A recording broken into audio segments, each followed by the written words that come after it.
Pergunta do Sunkei ou Sankey. Professor Leandro, nos Estados Unidos surgiu, no meio calvinista radical, um movimento chamado teonomia, que defende até pena de morte a quem quebra o domingo. Esse movimento tem relação com Apocalipse 13? Veja, eu não conheço esse movimento ainda, tá? Eu não poderia te dar informações. Agora é óbvio que se um movimento desses for levado a sério, o que eu não creio ainda, né? Porque o evangelho, Mateus 24,14, né? Jesus disse que o evangelho tem que ser pregado a todo mundo para testemunhar a todas as nações e então virá o fim.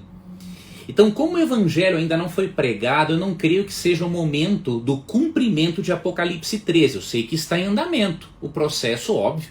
Deus tem a história nas suas mãos e Satanás está atuando por meio dos seus agentes para poder unificar a igreja e o Estado, como diz Apocalipse 13, e perseguir, boicotar economicamente os filhos de Deus. Então, este movimento, eu até fiquei curioso, meu irmão, e vou pesquisar depois na internet sobre teonomia, né? Eu não conhecia esse movimento, realmente é novo. E se tu tiver algum link, alguma informação, manda para eu pesquisar mais, Mas, a princípio, eu creio que Deus continua ainda pregando o evangelho, trabalhando em muitas pessoas para depois ele permitir que os eventos de Apocalipse 13 aconteçam. Olha essa pergunta de Atelier e Santana. Ó. O ser humano continua sendo a imagem de Deus depois de pecar? Continua, mas uma imagem deturpada, corrompida, diríamos assim. Tá? O homem não é, o ser humano não é mais totalmente a imagem e semelhança de Deus. Por alguns motivos. Primeiro, porque temos livre-arbítrio, mas ele é parcial. Né? Nós não vamos para o calvinismo extremo, né, que diz que nós não temos nenhum livre-arbítrio. Não, nós temos. É um livre-arbítrio parcial, corrompido pelo pecado e que precisamos da condução do Espírito para o exercermos corretamente. Tá? Então, veja, nós, por exemplo, é o que Paulo diz em Romanos 7, né? Aquilo que eu quero fazer eu não faço, e aquilo que eu não faço eu acabo... Aquilo que eu não quero fazer eu acabo fazendo.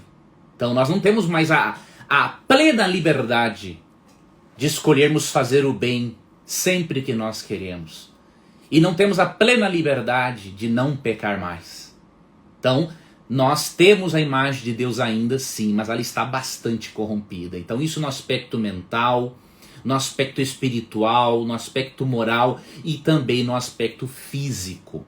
Né? Porque quando o ser humano saiu das mãos do Criador, ele era perfeito em simetria, uma estatura muito superior a esta nossa. Então podemos dizer, somos sim a imagem e semelhança de Deus, porém esta imagem hoje está bastante corrompida. Na glorificação, após a volta de Cristo, como lemos em 1 Coríntios capítulo 15, nosso corpo será transformado, glorificado, e aí teremos novamente, seremos totalmente a imagem e semelhança de Deus novamente. Vou ler para você Gálatas aqui, meu irmão, e vou lhe dar aqui o contexto histórico de Gálatas. É muito importante entendermos por que Paulo escreveu Gálatas. Mas antes, vamos ler Gálatas 5, verso 3. Ó. De novo testifico a todo homem que se deixar circuncidar, que está obrigado a guardar toda a lei.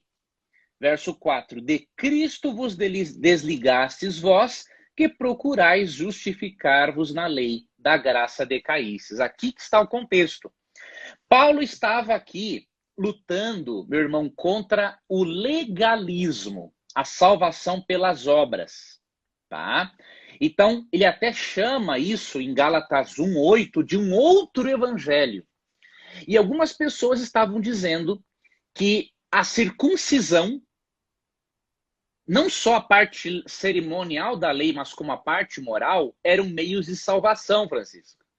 E aí Paulo está dizendo o seguinte, olha, se você se circuncidar achando que por isso você vai ser salvo, então você está obrigado a guardar tudo aquilo que está no Antigo Testamento, as 613 orientações que existem lá. E vocês vão decair da graça, porque você está querendo ser justificado por suas obras. Então, Paulo aqui está combatendo um movimento que se iniciou na igreja, que se utilizava das obras como meio de salvação. Mas daí alguns irmãos, Francisco, de outras igrejas, irmãos sinceros, acabam pensando o seguinte: bom, então Paulo aqui está abolindo a lei. Não. Lá em Romanos 3,31, Paulo diz assim: anulamos a lei pela fé? Não, de maneira nenhuma. Antes confirmamos a lei. O detalhe é que Paulo lida aqui com um público diferente, né? Então, por causa deste público que cria na salvação pelas obras, Paulo dá essa chamada de atenção neles aqui, tá bom? E lendo também o capítulo 5, tá? Que fala das obras da carne, o capítulo 6, nós vemos que mesmo sendo justificados só pela fé em Cristo, existe um estilo de vida que é baseado na lei, que Deus quer implantar na nossa vida ao longo da santificação. E isto que Paulo diz é o seguinte, ó, primeiro, ele está dizendo que tanto a parte moral quanto cerimonial não podem nos salvar, tá? Agora, realmente, quando nós estudamos o texto bíblico, nós vemos que a parte moral da lei, ela continua em vigor, porque ela é uma transcrição do caráter de Deus, que é imutável. E Hebreus 8:10 diz que Deus quer inscrever esses princípios em nós. A parte cerimonial da lei é não que ela foi abolida, é que a função dela foi transferida para Jesus, né? Todo o ritual do santuário, todo o ritual que envolvia a lei cerimonial foi transferido para Cristo. Neste processo, nós não precisamos da lei no aspecto cerimonial, porque ela era um recurso pedagógico para mostrar que Cristo viria. Como ele veio, hoje é o nosso sumo sacerdote, nós podemos aprender do plano de salvação diretamente dele, da revelação dele nas Escrituras, né? Mas a parte moral da lei continua, não é? Porque, como diz ele, né, em Romanos 3,31, a graça não anula a lei. Só fez com que a função cerimonial, que a função da lei cerimonial fosse transferida para Cristo, mas em Gálatas, Paulo lida com as duas leis, moral, cerimonial, porque ele não quer que o irmão da igreja pense que ele é salvo por aquilo que ele faz. Paulo quer que ele entenda que as obras da lei são o resultado de um coração transformado pela graça. Pastor, passo por uma crise de fé há muito tempo. A incredulidade e a descrença ainda atingem meu coração e tenho medo de não ser salvo. Como vencer isso? Veja, nós temos que entender primeiramente o porquê de você estar nessa questão da incredulidade. O que aconteceu? Temos que entender a origem. Você manteve contato com alguma filosofia ateística?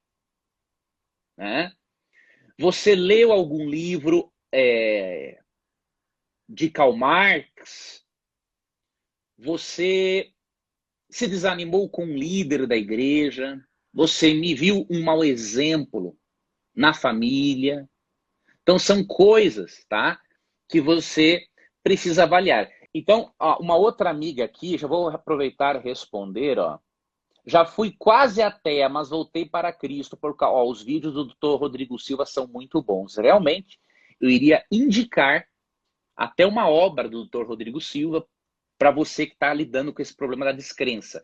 Mas antes é bom você avaliar a origem da sua descrença.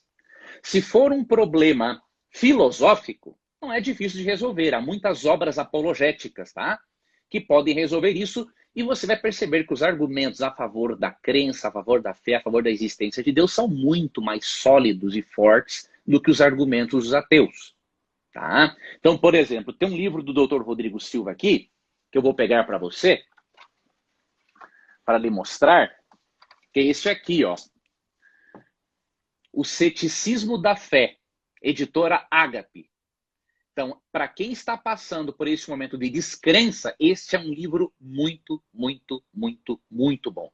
Então, eu recomendo esse livro do Dr. Rodrigo Silva, editora Ágape, é agape.com.br, Ágape sem acento, tá bom? Então, se você quiser falar um pouco mais do que está acontecendo, qual o motivo de você estar passando por essa descrença, você me fala aqui que eu vou te ajudar de acordo com o contexto no qual você se encontra. Tá? E eu posso lhe garantir, meu amigo, nenhum professor ateu, vai conseguir provar para você ou para mim que o nada pode criar alguma coisa. O nada não pode fazer surgir alguma coisa. Existe uma lei de causa e efeito. O nada não pode ter criado o universo. Isso aí é filosoficamente impossível. Então, recai o ônus da prova sobre eles. Eles têm que provar que o nada pode criar alguma coisa, tá? Vamos lá, então. Outras perguntas aqui. Não é pecado fazer festa de aniversário, mas em uma festa de 15 anos de debutante. Veja, queridos, não há nada na Bíblia que proíba a celebração do aniversário, tá? Por exemplo, quando Jesus nasceu, né? Aqueles reis magos, que na verdade magos, em referência a eles, eram filósofos, tá? Do Oriente, não eram magos no sentido de fazer magia. Eles deram presentes para Jesus, de acordo aqui com Mateus capítulo 2, tá? Vou aqui mostrar para você. E além de eles darem presentes para Jesus, aqui, ó, no capítulo 2, versos 1, tá? Em diante, aqui, ó. Vamos aqui, verso... Qual é o verso específico aqui, ó?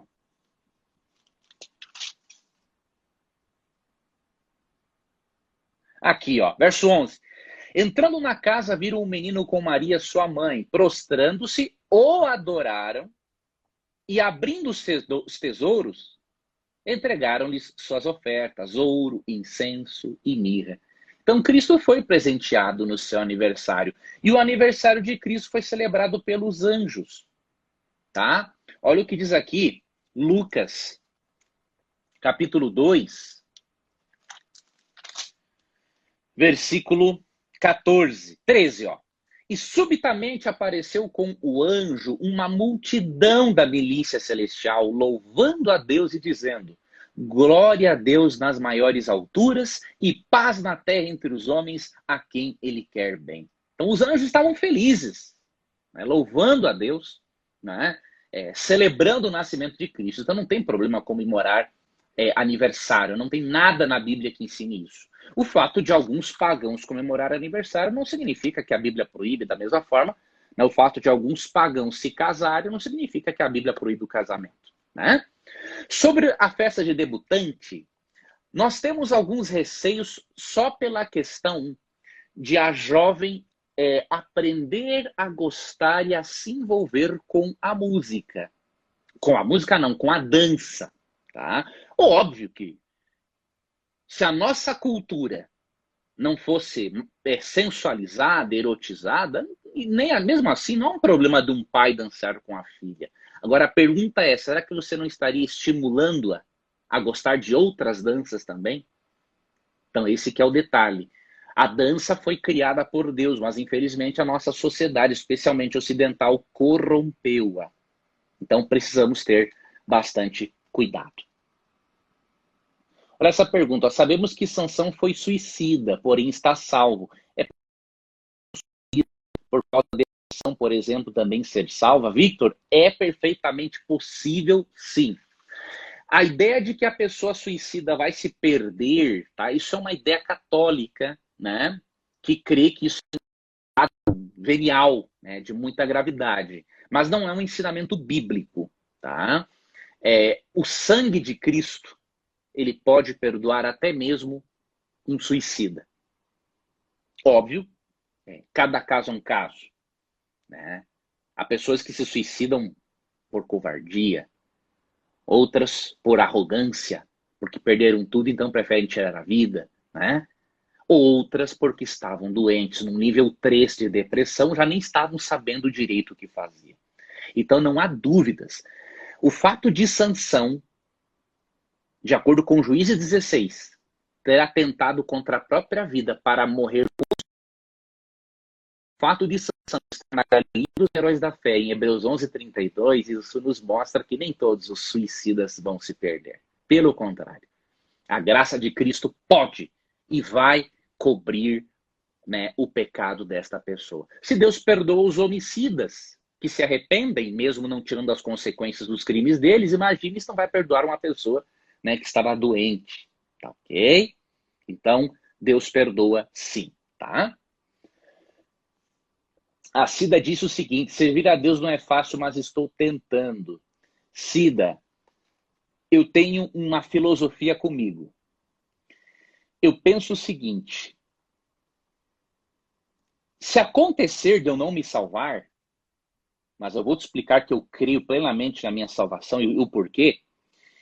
Se eu me perder, eu vou me perder agarrado na ponta do manto de Cristo. Mas eu não vou desistir de Cristo. Só que tem um detalhe: aquela mulher que tinha hemorragia, ao segurar no manto de Cristo, ela foi curada. Então isso me mostra o quê? Que se eu permanecer em Cristo, mesmo que agarrado no manto dele, me arrastando, mas eu quero estar com ele, ele tem poder para me salvar, mesmo assim. Então não desista de Jesus, tá? Lembra-se de Lucas 21:19. É na vossa perseverança que ganhareis a vossa alma, ou seja, a vossa vida eterna. Tá? E aí, por que eu tenho certeza da salvação? Porque eu tenho aprendido a colocar em prática Hebreus 12:2. Esse texto, nós temos que aprender a crer nele para podermos ter certeza da salvação. Tá? O que diz Hebreus 12:2? Vou ler aqui para vocês, queridos. Olhando firmemente para o autor e consumador da fé, Jesus, o qual, em troca da alegria que lhe estava proposta, suportou a cruz, não fazendo caso da ignomínia ou da vergonha, e está sentado à destra do trono de Deus. Considerai, pois, atentamente aquele que suportou tamanha oposição dos pecadores contra si mesmo, para que não vos fatigueis desmaiando em vossa alma. Está aqui o segredo de você não ter medo de se perder. Olhar para Jesus.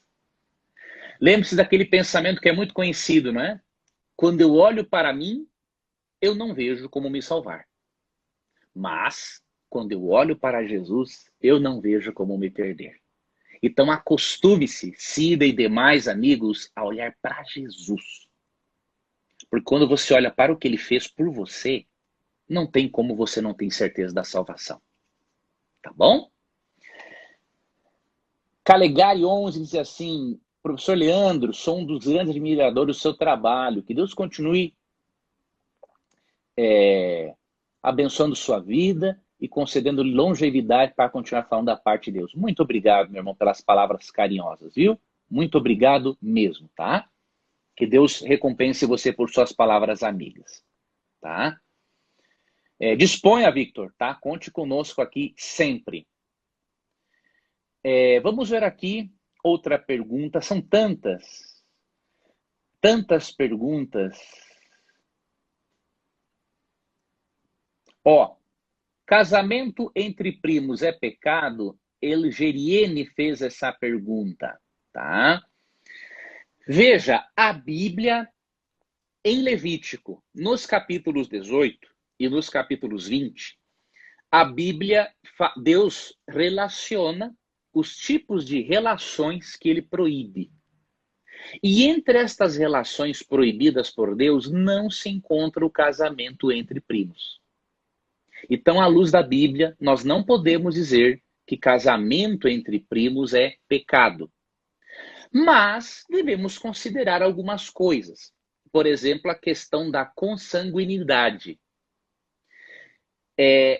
Se o sangue, diríamos assim, não combina, por isso que é importante, né, fazer um exame pré-natal, um exame de sangue, a possibilidade de os filhos nascerem com defeitos graves aumenta em 5 a 7 vezes. Tá? Então, se realmente existir esse problema da consanguinidade. Então, não é pecado, à luz da Bíblia. Agora, é prudente que, se primos decidirem casar-se um com o outro, que façam esse exame e, se verem que os filhos vão ter problemas, que não sejam imaturos ao ponto de se casarem, né? Porque colocar filho no mundo para sofrer não tem um porquê, tá bom? O pastor Granconato perguntou ao pastor Vailate se é Deus quem dá a fé, por que ele teve que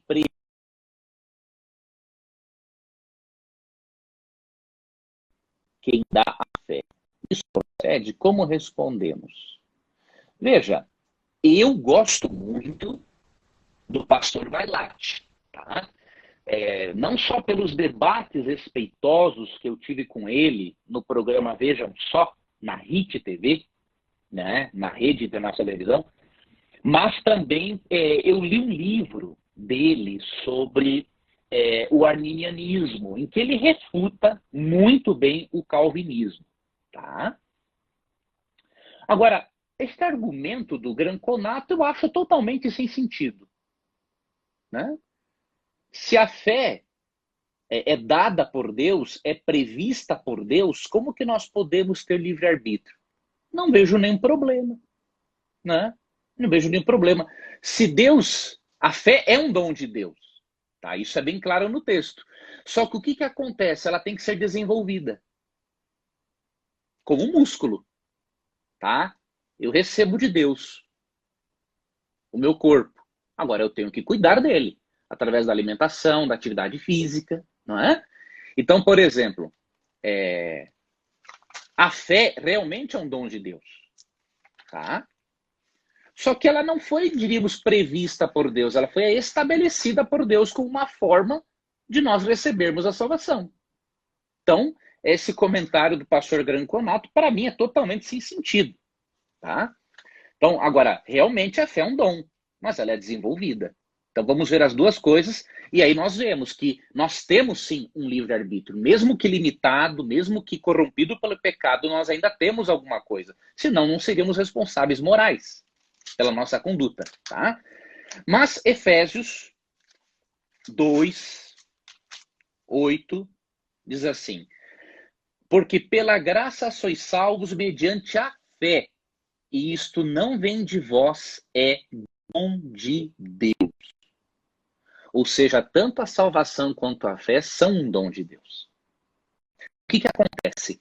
Deus começa uma resposta de amor e de fé no nosso coração. Só que ele não nos obriga a aceitarmos este início de resposta de fé. Porque aí iríamos para o calvinismo, que, mesmo sem querer, ensina que Deus vai levar para o céu pessoas pelo colarinho. Isso não existe. Então Deus começa uma resposta de fé em nosso coração. Ele nos dá fé. Mas, depois, mesmo com o nosso livre-arbítrio limitado, precisamos desenvolvê-la. Assim como se desenvolve um músculo. Então, por isso que Romanos 10 diz o seguinte, ó.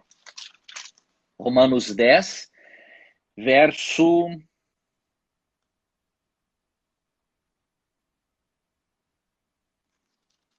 17. 17 diz assim, ó.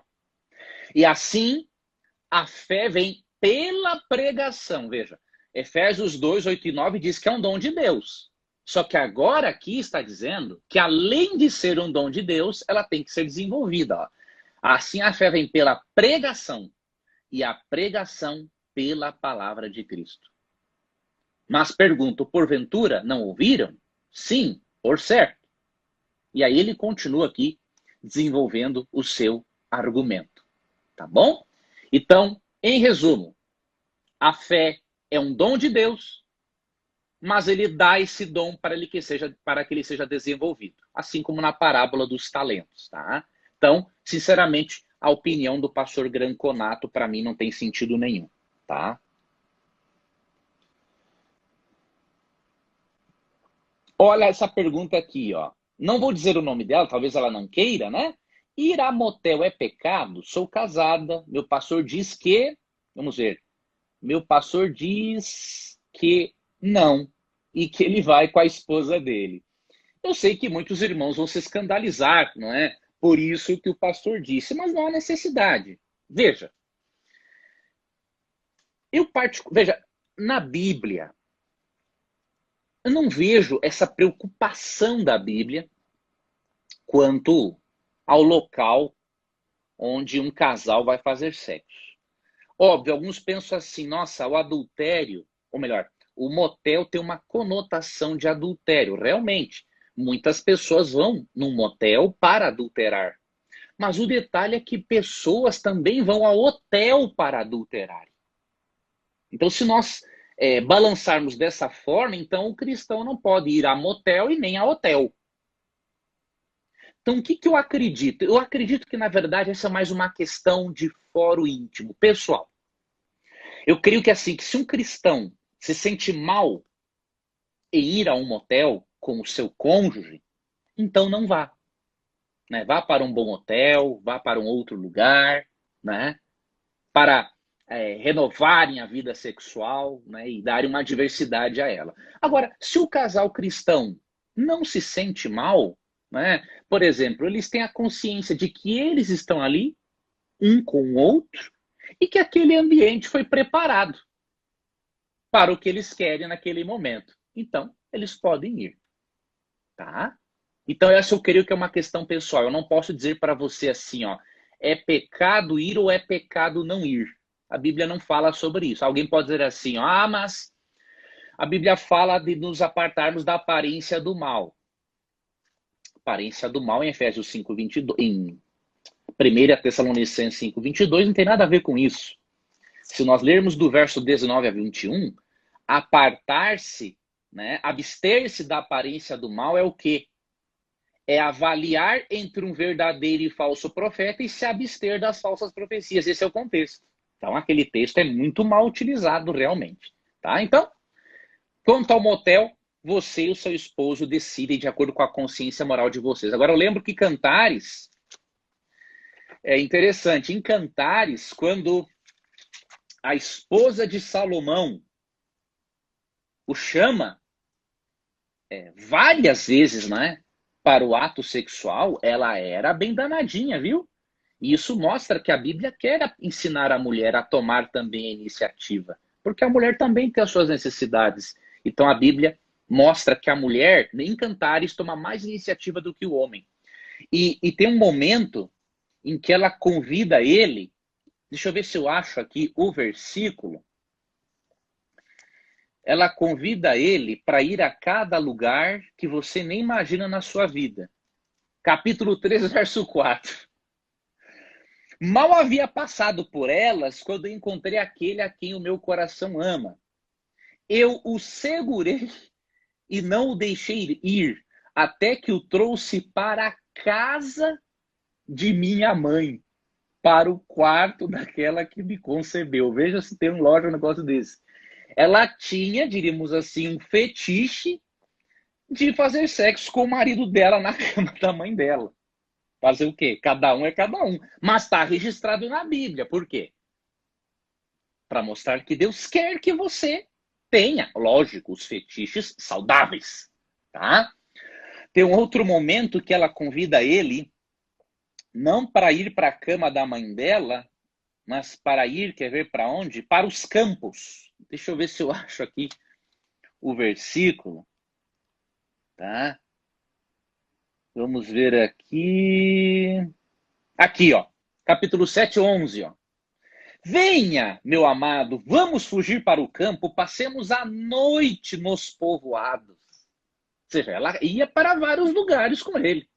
Então, a Bíblia quer que você tenha uma sexualidade tranquila, saudável, prazerosa com o seu cônjuge. Então, esse caso em relação a motel é uma questão particular e pessoal, tá bom?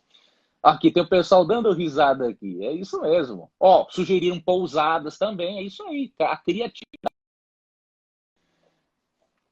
O Paulo já fez aqui, ó, um argumento. Mas pastor Salomão teve quase 1000 mulheres e muitas coisas não convêm. Isso é imoralidade. Veja, Paulo.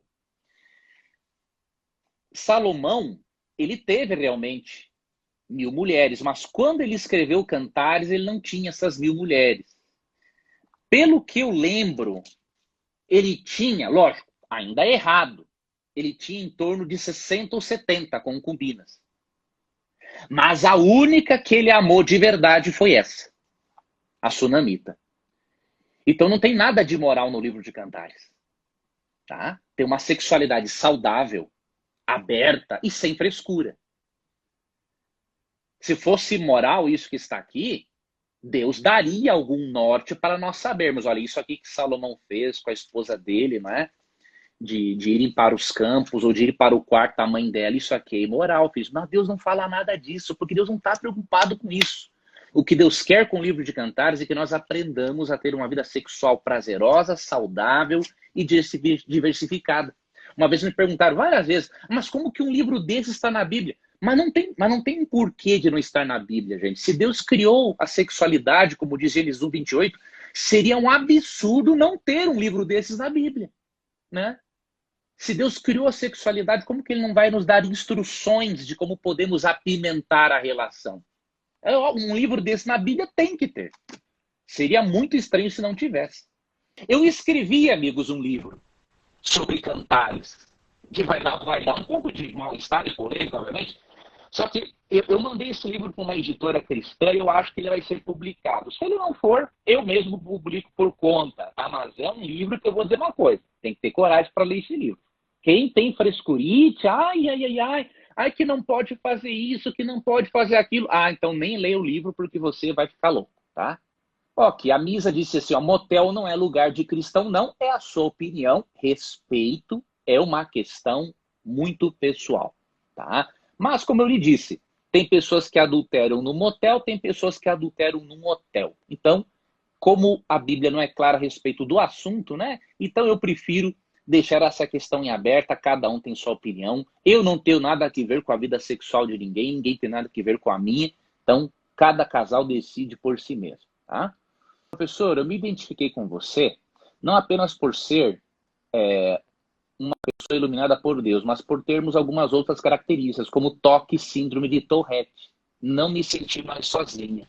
Fico muito contente, Lena, por você não se sentir sozinha, né? Eu tenho realmente os meus tiques nervosos, hoje eles estão bem menores, antes eles estavam, como eu vou dizer para você, bem identificáveis com a síndrome de Tourette, né? Porque os meus tiques eram acompanhados de sons, né? E normalmente a síndrome de Tourette ela é acompanhada de sons, tá? Eu muito raramente tenho isso, sons, mas ainda tenho alguns tiques, né? E tenho o toque, que é o transtorno obsessivo compulsivo. Graças ao bom pai e ao bom tratamento medicamentoso que eu faço com meu amigo, doutor Irineu, e ao bom tratamento psicoterápico que eu já fiz com a minha querida amiga Maria de Lourdes, e hoje eu faço com a minha querida psicóloga Regina Roveta. Graças a todos esses fatores, hoje estou muito bem.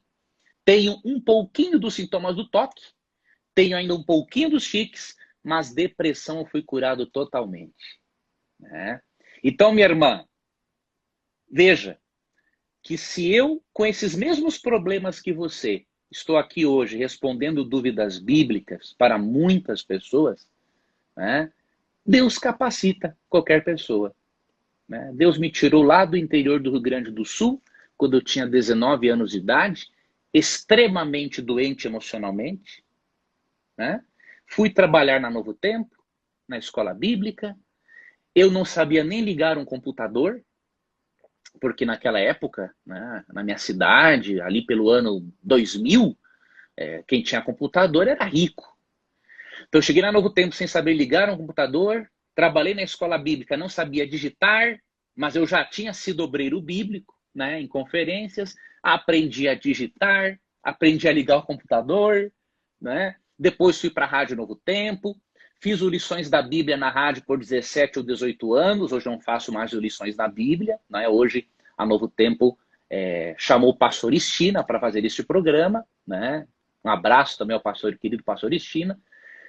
E hoje eu apresento Na Mira da Verdade em português e em espanhol, meus irmãos. Veja o que Deus pode fazer conosco, né? Deus, ele não chama pessoas capacitadas, ele capacita quem ele quer pela graça dele. Eu era o indivíduo, você pode estar pensando assim, nossa, o Leandro deve ser o indivíduo que leu a vida inteira, né? Gente, eu fui aprender a gostar de ler com 17, 18 anos. Até ali eu só lia notícia de esporte. E notícia do Grêmio, né? Porque o meu time do coração é o Grêmio, é óbvio, né? Não tá muito bem esse ano, mas me deu muitas alegrias nos últimos anos, não posso reclamar. Então, eu só li a notícia de esporte. Então, foi a partir do momento que eu me converti que eu aprendi a gostar de ler. E hoje, meus amigos, eu leio, graças a Deus, 1 ou 2 livros por semana. Tem anos que eu leio até mais e anos que eu leio menos. Então, tudo Deus fez isso por mim. Então, minha amiga, os tiques, o toque, a depressão, são sintomas de que algo não está bem em você. Então, continue seu tratamento e não se limite por isso, tá bom? Não deixe que ninguém diga para você, você é coitadinha, você é doente. Não, eu já fiz isso e me dei mal. Então, nós nos identificamos e eu quero dizer para você assim, que se Deus me capacita e me ajuda, o mesmo Ele faz e fará com você, tá bom? Siga firme. Você está no processo da cura e Deus, Ele sabe o momento certo de tudo, tá? Obrigado, Rodolfo, pelas palavras amigas, viu? O Celo EJ perguntou quantos livros eu tenho. A última contagem que eu fiz, eu estava com aproximadamente 1.200 livros, tá? Mas já digo para você uma coisa, uma biblioteca razoável tem que ter uns 3.000 volumes. Tá? Sim. Então eu tenho uns 1.200, talvez eu já tenha mais, porque eu compro muitos livros. Então, eu só não tenho agora mais, porque a minha estante aqui, eu posso até mostrar para vocês depois, vocês são gente de casa, né? Eu tenho aqui, eu tinha uma edícula aqui nos fundos da minha casa, né? E aí, a minha esposa teve a ideia de fazermos aqui algumas coisas e o meu escritório aqui. Então, eu tenho um pequeno escritório aqui, nos fundos de casa, trabalho tranquilo, graças a Deus, produzo coisas para os meus telespectadores, ouvintes, produzo os meus cursos online, faço um monte de coisas aqui. Depois eu vou mostrar para vocês a minha biblioteca. Mas eu tenho aproximadamente isso, né, de livros e recomendo, amigos, invistam em livros, tá? E vou dar uma dica para vocês. Não estou fazendo propaganda porque eu não ganhei dinheiro para isso, tá? Mas eu tenho que repartir aquilo que é bom.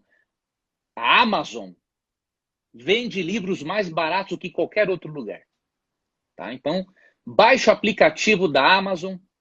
Quando estiver num aeroporto ou numa loja, né, numa livraria, veja o mesmo título na Amazon e você vai ver que tem diferença às vezes de 20%, 30%. Tá? Então vale a pena. Eu compro muitos livros pela Amazon. Fiz uma propaganda aí gratuita para a Amazon, mas fiz porque realmente a Amazon merece, né? Sabe muito bem atender os seus clientes e sabe concorrer, sabe mesmo fazer concorrência, viu? Com as livrarias, não tem jeito. Olha aqui, tem muitas pessoas me perguntando sobre tatuagem. Deixa eu falar para você uma coisa. Primeiro, eu tenho um vídeo que é um dos mais acessados do meu canal sobre tatuagem, tá? Mas mesmo assim, eu não vou deixar vocês sem respostas, tá? Porque vários fizeram esta pergunta, tá bom? Veja, nos dias do Antigo Testamento, Deus proibiu o uso da tatuagem. Por quê? Porque ela era relacionada aos cultos às divindades pagãs. Então eu vou ler para você Levítico 19, 28, na Nova Versão Internacional. Olha o que diz aqui. Não façam cortes no corpo por causa dos mortos, nem tatuagens em si mesmos. Eu sou o Senhor. Então Deus não queria que o seu povo, de nenhuma forma, se lembrasse daquilo com o qual eles estavam acostumados, que era a idolatria, né? Era o paganismo.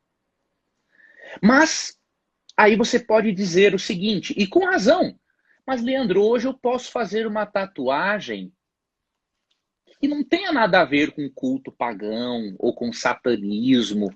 Eu posso fazer uma tatuagem de um filho ou até mesmo de Jesus Cristo? Eu vejo que neste caso, mesmo não tendo uma relação com o paganismo, eu vejo que uma tatuagem ela não se harmoniza com o princípio de modéstia cristã de 1 Timóteo 2, 9 e 10. Mas antes de eu ler, eu já quero dizer para você uma coisa. Eu não creio que Deus vai jogar ninguém no inferno por causa de uma tatuagem, tá? Não estou dizendo isso. Mas eu percebo que Deus ele prefere que os seus filhos tenham um estilo de vida diferente daqueles que não são convertidos, né? E aqui esse texto já vai responder a questão de joias também que foi muito perguntada aqui, ó. Da mesma forma, quero que as mulheres se vistam modestamente.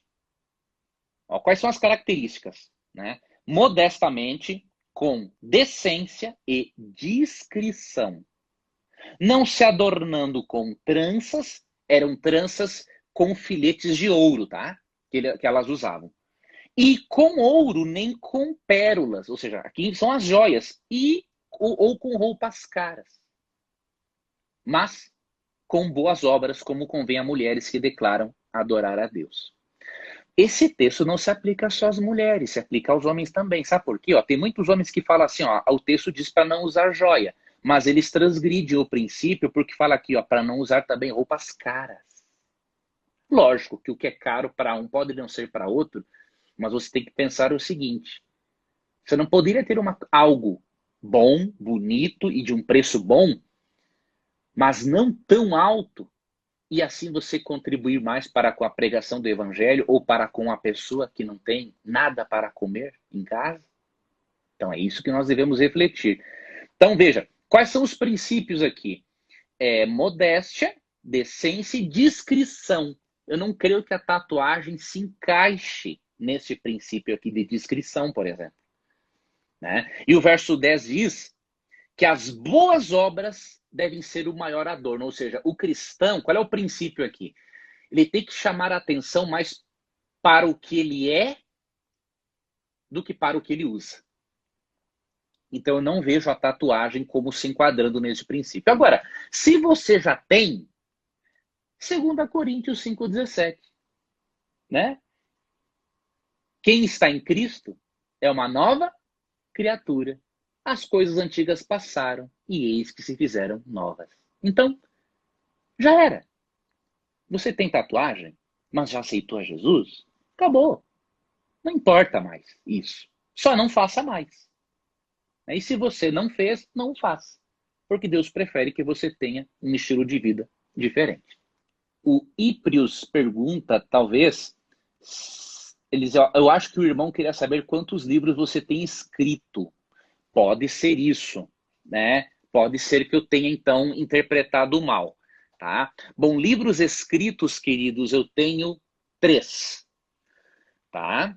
Eu tenho Na Mira da Verdade, volume 1, Na Mira da Verdade, volume 2, e um guia de estudos sobre o Espiritismo, tá? Eu não estou mais vendendo esses livros como eu vendia na internet, porque eu estou com muito pouca quantidade agora, tá? Então eu tenho que imprimir mais. Depois que eu imprimir mais, eu vou divulgar esses livros, mas eu vou escrever outros. Eu tenho um que eu tenho que concluir, este livro. É um livro sobre o dom de línguas, né? Já concluí aquele sobre cantares que eu falei para vocês. Então eu gosto muito de escrever e quero disponibilizar livros. Além de livros, amigos, eu tenho cursos online, tá? Eu até convido vocês a conhecerem a página, cursos.leandroquadros.com.br. Eu tenho ali um curso de inteligência financeira bíblica, um curso de pregação bíblica e um curso para quem tem filhos adolescentes. Olha, são materiais de grande valor, né? Se você quiser conhecer um desses materiais e ser o meu aluno, para mim vai ser uma honra. É cursos, com S no final, ponto, leandroquadros.com.br. Ó, a Erlânia pergunta se todo mundo tem um anjo da guarda. Sim. Ó, 2 textos importantes. Um mais geral e outro mais específico. Hebreus 1,14 é um texto que fala de forma mais geral do envolvimento dos anjos no plano de salvação e no cuidado dos seres humanos. E olha como Deus, queridos, é bondoso. 1/3 dos anjos foi expulso do céu. Então tem muito mais demônios no nosso planeta que seres humanos. Como que nós vamos lutar contra esses poderes malignos? Somente com a ajuda de Jesus, de Deus Pai, do Espírito Santo e dos anjos enviados ao nosso serviço. E Hebreus 1,14 diz assim, ó, os anjos não são todos eles espíritos ministradores enviados para servir aqueles que hão de herdar a salvação? Então ele está falando aqui, né, que os anjos têm essa função. E um outro texto muito bonito e conhecido é o Salmo 34, verso 7. Salmo 34, verso 7, diz o seguinte, queridos. O anjo do Senhor acampa-se ao redor dos que o temem e os livra. A palavra acampa-se, no hebraico, daria o sentido de armar um tabernáculo, uma tenda. É fazer um acampamento mesmo, é viver com o indivíduo sempre. Tá? Então, um anjo literalmente vive conosco. Como Deus é bondoso. Né? Em criar o ministério dos anjos para nos ajudar no conflito contra as forças do mal, descrito lá em Efésios 6, 12. Né? E se você quer ser vitorioso no conflito cósmico, você tem que ter a Jesus como seu grande general e você tem que usar a armadura espiritual de Efésios capítulo 6, versos 10 a 18. Tá bom? Fica essa dica aí para você. Tá bom? Queridos, já passamos 1h08. Já temos aí que encerrar a nossa live. Eu quero fazer uma oração final com vocês. Não saiam ainda da live. Mas antes eu quero agradecer muito a vocês. Foram centenas de perguntas. E centenas de pessoas participando ao vivo simultaneamente. Tá? E muito obrigado pelas palavras amigas, de carinho, né, de confiança no meu trabalho. Sou um grande pecador, mas eu tive o privilégio de Deus, apesar de ser um grande pecador, poder falar a outros pecadores como eu, irmãos que eu amo. Você pode ter certeza, mesmo que eu não os conheça pessoalmente, por eu ver vocês aqui escrevendo, vejo a fotinho de vocês, eu já tenho um carinho por vocês, porque vocês fazem parte da minha vida. Eu agradeço muito a vocês por isso, pela confiança no meu trabalho no Na Mira da Verdade, nas redes sociais. Né? Agradeço a vocês que são meus alunos nos meus cursos online. É uma honra para mim ter vocês como alunos. Tá? E quinta-feira que vem estaremos aqui novamente. Espero que você aí guarde na sua mente, grave na sua agenda, não é? Que às quintas-feiras nós vamos aqui estar juntos, né? Tanto pelo Instagram, quanto pelo Facebook, quanto pelo YouTube. Tá bom? Eu vou fazer uma oração final agora, pedindo que Deus abençoe a sua vida. Finalizaremos a live e não desanime. As suas perguntas ainda serão respondidas em próximas lives. Eu vou criar também vídeos em respostas a elas. Vá no meu canal no YouTube e na lupinha de busca, digita algo referente à sua dúvida. Nós temos, olha, mais de 2.000 vídeos, eu creio, já, com respostas e pode lhe ajudar. Às vezes um amigo lhe faz uma pergunta, você encontra lá no meu canal e compartilha com ele a resposta. Você vê, aprende e compartilha com outra pessoa. Então pode ser um instrumento de ensino e de evangelização muito poderoso para você, tá bom? Se você puder, feche os seus olhos. Se não puder, não tem problema. Eu vou orar com você agora, tá bom? Senhor, muitos filhos e filhas suas me pediram oração aqui por esta live. E, Senhor Deus, mesmo sendo um pecador, eu agora, em nome de Jesus, pelos méritos de Cristo na cruz, eu coloco as vidas dessas pessoas em suas mãos. Mesmo aqueles internautas que não pediram oração, eu quero agora orar pela vida deles. Cada um deles, Senhor Deus, tem uma necessidade, tem uma dor ou tem uma luta. Eu peço que o Senhor coloque a sua mão poderosa sobre a vida desse internauta. Que ele sinta isso nesta noite. Que ele sinta isso ao longo da sua vida. Que ele não sinta que esta nossa oração não passa do teto, mas que ele sinta os efeitos desta oração na sua vida unicamente por sua graça. Obrigado por esta noite e pedimos, Senhor Deus, que ao dormirmos, que ao descansarmos, que o Senhor restaure o nosso corpo, a nossa mente, as nossas energias, para que amanhã tenhamos um dia feliz na sua presença. Obrigado porque a sua graça é maior que os nossos pecados e obrigado pelo seu amor eterno em nome de Jesus. Amém. Muito obrigado por você ter ficado até aqui, participado da oração. Vamos encerrar nossa live então, 1h12 de live. Quem sabe aí em algumas quintas eu consiga fazer mais tempo, né? 1h30, quem sabe 2. Vamos ver como vai indo aí a expectativa do público, o engajamento do público. Tá bom, queridos? Esta live vai ficar disponível, tá bom, para vocês. O querido Nelson, meu amigo, um abraço para você. Ele vai editar, né, e deixar disponível para vocês verem depois, novamente, se vocês quiserem, tá? Recebam o meu abraço carinhoso, fiquem com Deus, vamos nos falando pelas redes sociais e até a próxima quinta-feira, às 10 horas da noite, tá bom? Um abração e até mais.